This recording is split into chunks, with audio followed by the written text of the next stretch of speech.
আসন্ন মহালয়ার দিন আপনারা করুন শুধুমাত্র এই একটি কাজ। মহালয়ার দিন যদি আপনারা এই একটি কাজ করতে পারেন তাহলে আপনাদের ওপর সন্তুষ্ট হবেন আপনাদের পূর্বপুরুষেরা। এছাড়াও মা দুর্গার আশীর্বাদ বর্ষিত হবে আপনাদের ওপর। আপনাদের বাড়িতে যদি কোনো রকম বাস্তুদোষ থেকে থাকে তাহলে এই কাজটি করলে সেটিও দূর হবে। নমস্কার বন্ধুরা, আমি পূজা। আমার চ্যানেলের নতুন আরেকটি ভিডিও দেখার জন্য আপনাদের সকলকে অনেক অনেক স্বাগত জানাচ্ছি।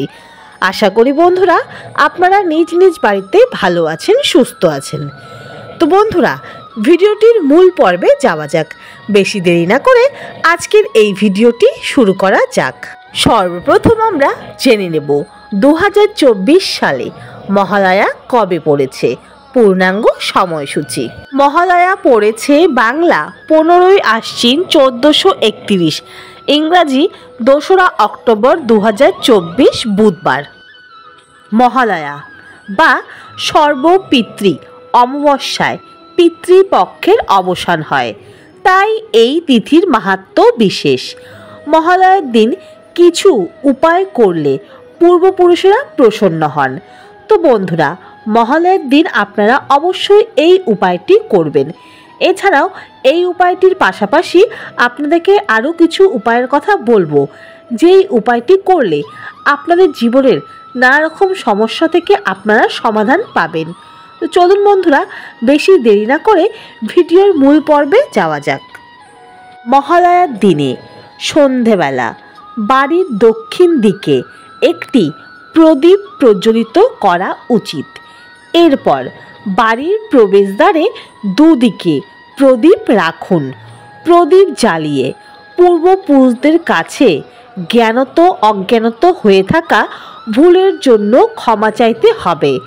আবার একটি শালপাতার বাটিতে কিছু খাবার দিয়ে দরজার পাশে রেখে দিন।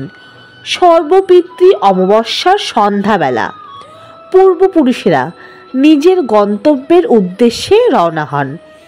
এই উপায়টি করলে পূর্বপুরুষদের আশীর্বাদ আপনাদের ওপর সদাই বজায় থাকবে এবং পরিবারে কখনো কোনো অভাব দেখা দেবে না। এই উপায়টি হলো পূর্বপুরুষদের সন্তুষ্ট করার উপায়। আর এখন যেই উপায় বা টোটকাটির কথা বলবো, এই উপায় বা টোটকাটি আপনারা যদি মহালয়ার দিন বাড়িতে করেন তাহলে আপনাদের বাড়িতে নেগেটিভ এনার্জি যদি থেকে থাকে তাহলে সেই নেগেটিভ এনার্জি দূর হবে এবং পজিটিভ এনার্জির প্রবেশ হবে। এছাড়াও বাড়িতে কোনো রকম বাস্তুদোষ থেকে থাকে সেটাও দূর হবে। তো চলুন বন্ধুরা, এখন দ্বিতীয় উপায়টি আমাদের জেনে নেওয়া যাক। সাধারণত সারা বছরই আমরা সকাল ও সন্ধেবেলা শঙ্খ বাজিয়ে থাকি, অর্থাৎ নিত্য পুজো করার পরও সন্ধেবেলা দিনে দুবার আমরা শঙ্খ বাজাই। কিন্তু মহালয়ার দিন ঘন ঘন বাড়িতে শঙ্খ বাজানো খুব শুভ বলে মনে করা হয়। এই দিন বারবার শঙ্খ বাজালে সংসারে সুখ শান্তিতে ভরে ওঠে, বাস্তুদোষ দূর হয়। কিন্তু একটা বিষয় অবশ্যই মনে রাখতে হবে যে 3 বারের বেশি শঙ্খ বাজাবেন না, অর্থাৎ বারবার শঙ্খ বাজাতে হবে 3 বার করে। এছাড়াও যাদের বাড়িতে বাস্তুদোষের খুব সমস্যা রয়েছে তারা মহালয়ার দিন এই কাজটি অবশ্যই করবেন। মহালয়ার দিন থেকে শুরু করে পরপর 9 দিন মাটির প্রদীপ জ্বালাতে হবে। মাটির প্রদীপ নিয়ে তা সর্ষের তেল বা ঘি দিয়ে জ্বালাতে পারেন। প্রতিদিন রাতে ঘুমোতে যাওয়ার আগে বাড়ির সদর দরজার বাম দিকে একটি প্রদীপ জ্বালাতে হবে। পরের দিন সকালে সেই জ্বালানো প্রদীপটি সরিয়ে আবার নতুন প্রদীপ জ্বালাতে হবে। এইভাবে পরপর 9 দিন এই প্রতিক্রিয়াটি করলে আপনাদের বাস্তুদোষ দূর হবে এবং জীবন থেকে নানা রকম সমস্যা কেটে যাবে। আপনাদের মধ্যে হয়তো অনেকেই আছেন যারা ঋণে জড়িত বা যাদের নানা রকম শারীরিক সমস্যা রয়েছে।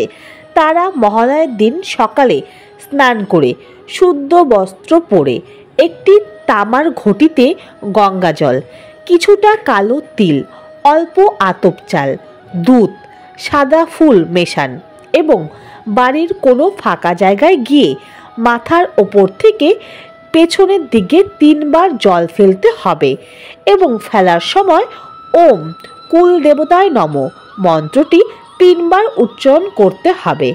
এর ফলে জীবনের সমস্ত রকম সমস্যা থেকে আপনারা মুক্তি পাবেন। মহালয়ার দিন সকালবেলা একটি বড় আকারের রুটি তৈরি করে তার ওপর 4টে লাড্ডু রাখুন। রুটিটি 4 করে 4টি লাড্ডু রেখে মনের কামনা ঠাকুরের কাছে প্রার্থনা করতে হবে।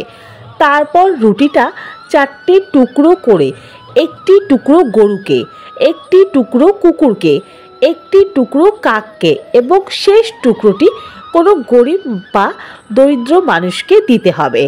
অবশ্যই খেয়াল রাখতে হবে যেন তিনি অসন্তুষ্ট না হন। এর ফলে সারা বছর জীবনে ভালো কিছু ঘটতে থাকবে।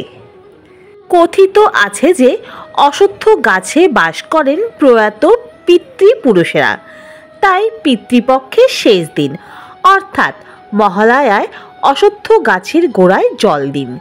জলের সঙ্গে কালো তিল মিশিয়ে গাছে নিবেদন করতে পারেন। এই দিন বিকেলে অশ্বত্থ গাছের নিচে একটি প্রদীপ জ্বালান। মনে করা হয় এই কাজটি করলে পিতৃপুরুষেরা সন্তুষ্ট হন এবং তাদের আশীর্বাদ সবসময় আপনাদের সাথে থাকে। মনের কোনো রকম অসম্পূর্ণ ইচ্ছে পূরণ করতে মহালয়ার দিন একটি মাটির ঘটে গঙ্গাজল নেবেন। এরপর নিজের মনস্কামনা জানিয়ে তাতে 1 চিমটি গোবিন্দভোগ চাল ও 60টি তুলসী পাতা দিন। তারপর ঘটের মুখটি একটি লাল শালু কাপড় দিয়ে বেঁধে দিন। এমন জায়গায় রেখে দিন যেখানে কারো নজর না পড়ে।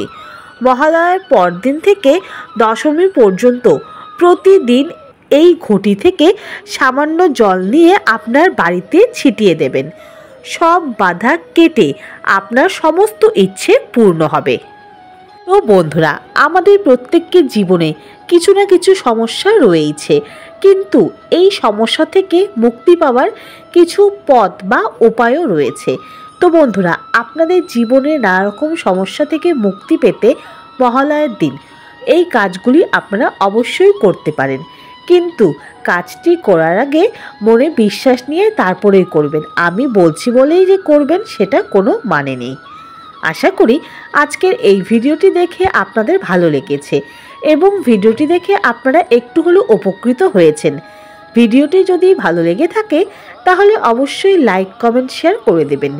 চ্যানেলে যদি নতুন হয়ে থাকেন তাহলে অবশ্যই চ্যানেলটিকে সাবস্ক্রাইব করে পাশে থাকবেন। অন্য কোনো ভিডিওতে আপনাদের সাথে আবার দেখা হবে। সবাই খুব ভালো থাকবেন। হরে কৃষ্ণ, রাধে রাধে বন্ধুরা।